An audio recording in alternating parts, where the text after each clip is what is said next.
நம்ம SR ப்ராப்பர்ட்டிஸ்ல Colachel CSB bank பக்கம் ஒரு லேண்ட் சேலுக்கு வந்திருக்கு. மொத்தம் பாத்தீங்கன்னா 18 சென்ட் ஆஃப் லேண்ட். லேண்டோட மூணா பக்கமும் காம்பவுண்ட் இருக்கு. வீடு அபார்ட்மெண்ட் இன்வெஸ்ட்மெண்ட்டுக்கு இந்த லேண்ட் பெஸ்ட். நம்ம லேண்டோட ஃப்ரண்ட்ல பக்கத்துல ஃபுல்லாவே கடைகள் தான் இருக்கு. லேண்ட் ரைட் சைடு போனீங்கன்னா நம்ம யமகா ஷோரூம் இருக்கு. லேண்ட் லெஃப்ட் சைடு போனீங்கன்னா விகேபி ஸ்கூல் இருக்கு. இந்த லேண்ட்ல நீங்க கடைகள் வச்சுக்கலாம், குடோன்கள் வச்சுக்கலாம், அபார்ட்மெண்ட் கட்டிக்கலாம், ஏன் இது மாதிரி ஒரு பேங்க் கூட கட்டிக்கலாம். இது மொத்தம் 60 அடி ஃப்ரண்டேஜ் உண்டு. இந்த எண்ட்லேருந்து அந்த பில்டிங் எண்ட் வரை நம்ம லேண்டு தான். இந்த லேண்ட் வாங்கினா இந்த ஒரு மீட்டர் ரூம் ஃப்ரீ. லேண்டுக்கு ஃப்ரண்ட்ல இப்போமா கடைகள் நிறைய வேலை நடந்துட்டு இருக்கு. லேண்டோட ரைட் சைடு பார்த்தீங்கன்னா பெரிய பேங்க், லெஃப்ட் சைடு வீடுகள் இருக்கு, ஃப்ரண்ட்ல கடைகள் இருக்கு.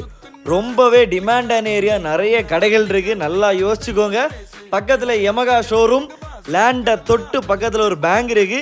லேண்டை தாண்டி போனீங்கன்னா நம்ம விகேபி ஸ்கூல் இருக்கு. இந்த லேண்டை பத்தி உள்ள டீட்டெயில்ஸ் ரேட் எல்லாம் தேடினா கான்டாக்ட் நம்பர் கொடுத்துருக்கேன், கான்டாக்ட் பண்ணிக்கோங்க.